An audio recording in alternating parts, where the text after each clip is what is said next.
G'day battlers, and today we're doing some Toxic Cup battles up against Vergy Verge, and then NegativeBen10 later on in the video. Now we have a fantastic lead matchup here with Toxicroak up against Bibarel. His normal typing means we were just in a really good spot. Now we made a pretty bad decision there to just stay in with Toxicroak and throw this Sludge Bomb. It's not going to do heaps of damage to the Golbat because he does have that poison typing, and to let him get this Poison Fang off onto Toxicroak, which we had to shield up so we could keep Toxicroak for Golbat.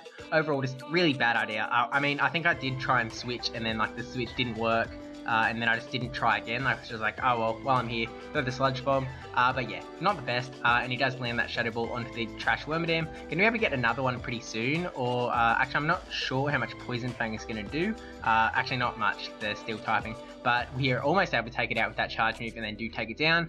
Still holding on to both shields. In comes that Hippo with the Fire Fang, which is going to wreck the Bug Steel Wormadam. And then we aren't going to bring in Toxicroak because we're like, well, we don't want to bring our own Hippo down into the Bibarel, so we have to keep Toxicroak for that, which is pretty weak already. So just bring in the Hippo for the mirror.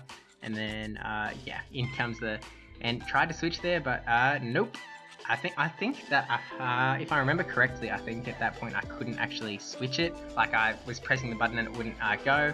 But you just total fail on my part. Should have switched like twice in that game. Didn't do it either time. So hey, it's practice. We've still got another few days until the month actually starts. Actually, well, in Australia it'll be like a day after when this video comes out. Now we have a really interesting pick, Exeggutor. Now Exeggutor obviously has Confusion, it's got some grass damage, so Bibarel obviously in a pretty scary situation. But the reason we haven't switched out of this situation is because of what we have in the back, which is Haunter and Toxicroak.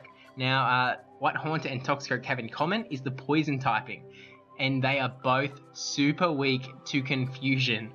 So this was just an absolutely terrible situation to be in. There's no good that can come from any of this. We're like, okay, bring Toxicroak, and hey, we'll just tank this charge move. Hope it's like a grass thing. It was a Psychic. Toxicroak's gone. In comes Haunter, who is able to take out the Exeggutor just because of how much the stab Shadow Claw does. In comes Bibarel. We're done for. He's still got a shield. So yeah, this is GG's. So these first battles are just like really hard losses. We have some better battles later on, like. Better is in I stand up a little bit better. It's a little more competitive, to say the least, because we are just getting stomped here. The big Verge, and if you haven't checked out his YouTube channel, we'll link to that in the description below. Now, finally a good matchup. Here we are with Drapion up against Golbat. Ice Fang going to do heaps of damage. And then in comes Bibarel, and now luckily we can bring in the Linoon. Linoon going to be in a fantastic situation here. Shadow Claw charges up energy really quick, so we're going to be able to get the Grass Knots off. We can tank that Surf. We would have to shield up another one, so we charge up just a little bit past, and then for the Grass Knot, we're thinking about charging up to throw the double Grass Knot to deny charge move, a fast move, but just decided against that. And then gonna have to shield here because we're on the Grass Knot. So yeah, shield up the Surf, throw the Grass Knot because we were like one Shadow Claw off. We knew we could get it even if we got hit with another Water Gun. So throw the Grass Knot, and it does burn the shield. Unfortunately, that does mean that we're not going to be able to get another Grass Knot off. We're going to have to take care of Bibarel with something else. But lucky for us, he does have no more shields. So there I make another mistake. I think I went straight for the Aqua Tail. I should have gone for the Crunch because Crunch is going to do more damage, I do believe. I don't know that for sure, but I think it makes sense to me that Crunch would do more damage there. Aqua Tail, we're not going to do heaps of damage, and if lag ever lets it go through, and actually it got the little bug there that it did no damage at all, but wouldn't have really changed too much. Just would have got hit with it by an Aqua Tail. Not going to do much to a Water Normal type. And then getting hit with some more lag here, definitely lost a bit more damage than we dished out there. Eating a Hyper Fang now, and yeah, we still have a shield, but it's GG's. Even this Body Slam isn't going to finish off that old Beaver. Yeah, it's GG. So we got absolutely stomped by Vergy.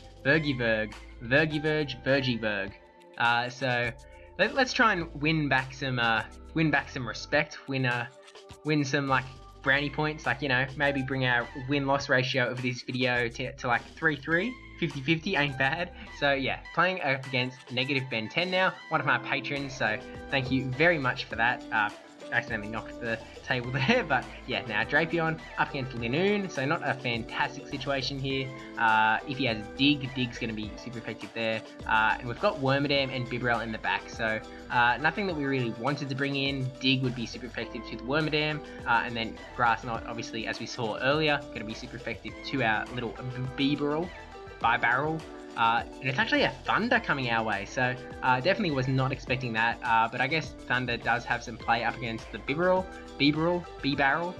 so then we're throwing the Aqua Tail there, it does get that shield, and then I think we might have to, actually can we tank a Thunder? Now we find out, and yes we can tank a Thunder, and then we're hoping to be able to Ice Fang down, but unfortunately the Shadow Claws just beat us out, keep that Linoon around with one sliver of health. We decided to bring in the Wormadam to get a little bit of an energy lead going.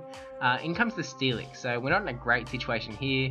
Steelix obviously has the Earthquake, which is going to do tons of damage to the Wormadam. This is probably a very poor move on my part, throwing the Iron Head. I was trying to like burn a shield in some way or another, but Steelix really didn't need a shield at all, and it did just wasted energy that I could have thrown onto whatever Pokemon is in the back. We end up tanking an Earthquake, which we can tank because Wormadam is that tanky, and then switching to Bibarel, and he's not switching out from the Steelix, which makes me think that he's got something weak to water in the back. So we're like, okay, well maybe we should hold on to this, and then attack incoming, kind of thinking that it's going to be a crunch, so let it come through, and it is the Earthquake. So like, if we just protected the Bibarel, if we used a shield there, I think we definitely could have won this game, but unfortunately that's just how it goes sometimes. I'm not sure if he would have been able to, like even if it was a crunch bait, I feel like he might have been able to get to an Earthquake as well, or I'm not sure, but either way, yeah, really just made that one wrong decision and it brought us the loss this time around. So up that friendship, and then going into the next battle, finally having some redemption here. Actually, this time we brought in his team exactly, so we have Linoon in the lead, as he did in the last one, and then we've got the Steelix and Flygon in the back, I think. I'm pretty sure, I'm fairly certain. We'll wait till I have to switch till we see that, but shielding up the first Grass Knot, looks like we have ended the energy tie, and not shielding because I kind of feel like his Flygon only has Dragon Claw, it might not be double moved, so I'm like, well, if it's just Dragon Claw, we can take them all day. So, well, we can't take it all day, we can't even take another one, but we get the CMP tie with the Grass Knot, so we're going to have to shield up here, but burning this shield, it means that he's going to have to either let his Flygon go down, or burn his last shield and have no shields left, so either way, it's pretty good for us. Lets the Flygon go down, and then we're going to have a switch advantage here, with not even any shield disadvantage, so Linoon does go down, and then we're going to bring in the Steelix here, I believe, because I'm pretty sure the Flygon has the... Oh no, bring in the Flygon. So I'm pretty sure I do not have... I think that's Dragon Tail is the quick move. We do have Earth Power as the quick move, not double moved as it turns out. I used this one back in like Boulder Cup or something, but we end up just eating up the Steelix's energy there. So bring the Steelix back to ground zero basically. We're a little worried about bringing in the Steelix because it was like, well, if we bring in Steelix, he has the energy advantage, we both have one shield, it's not great. And we end up not shielding the crunch correctly, so definitely great for us. Charging up a little past the Earthquake and throwing it, hoping that no shield comes up, and we do land it, which is absolutely what we needed here. And then Bibarel in the back, so he's still got a shield, so we're kind of done for again. We would need to like get the crunch shielded up and then throw the Earthquake, and Water Gun is going to be able to take us down before that happens. So we do throw the crunch, we're going for the win no matter what, not giving up yet, just in case.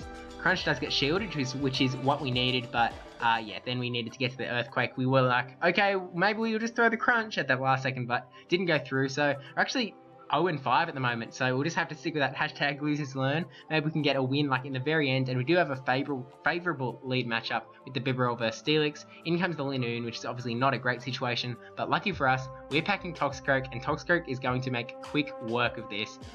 Shield up the Grass Knot, so we now know that he's got Grass Knot and Thunder, so not even any dig that we'd have to be worried about. So just countering down, farming all the way. This is probably a Grass Knot, so I think we're just going to let it come through here, which will hurt, but not destroy us like a dig would. Faint him down, and then hope that we can burn some shields with the charge moves that we're throwing here. We go for the Mud Bomb because we were like, well, if it's a Steelix, Mud Bomb's going to be the way to go, and also we've got more chance to get like 2 Mud Bombs off, and we are able to get 2 Mud Bombs off. So we burnt 1 shield with the first Mud Bomb, and then no shield up with the second one. and then just get a couple more counters through. Flygon's so squishy that counters just... It puts some very nice damage in. Bring in the Bibarel, and then hoping this is just a Dragon Claw. Yep, and at this point I was like, he probably only has the Dragon Claw. I think that's pretty guaranteed. Turns out we have 2 Pokemon to beat that are weak to water again. So we're like, alright, so what we're going to do, we're going to Water Gun down and then switch out into the Hippo down, hoping to catch the Earthquake there. But it actually turns out that it was a crunch, so it means that Hippo is going to be able to keep going on and Fire Fang down the Steelix. So that's probably like even better than I was expecting. I was expecting to just sacrifice the Hippo down completely down to the Earthquake Lords, but yeah, ended up being really great. Able to burn that last shield on the Flygon's part. Flygon gonna probably be able to, actually probably not just not take us out with the Dragon Claw. Yeah, we survive with a little bit of health. We got the CMP tie on the Body Slam, so we could have shielded there and then thrown the Body Slam, which would have taken out the Flygon. We're like, oh, we'll just bring in Bibarel, play it safe. Maybe he's got like multiple charge moves stocked up, and we didn't actually tap the charge move, and he could get the back-to-back, but whatever, we're able to take that 1 win. So very end of the video, if you stuck around this long, then you got to see that 1 out of 6 wins. So you know, hashtags losers learn. Gonna take all the things that I learned from here, go into the next battles, and yeah, thank you for watching. Don't forget to like, comment, subscribe, especially that subscribe one, and I'll see you in the next video, where I think I might be doing some Master League, Go Battle League. Like, I'll do my I'm not using level 40 Pokemon, so I'll show you some of my wins in the Master League Go Battle League with non-powered up Pokemon, just to show that if you don't want to max out your Pokemon, you can still participate, you can still just have a little fun with it, you can get some wins. You'll probably lose a lot, but you can still get some wins. But yeah, thank you to my patrons, NegativeBen10 from this video, and then Militime9458, brajSF, and NotRandyN3wman for supporting the channel. Yeah, thanks a bunch, and I will see you in that next video. Yeah, okay, bye now.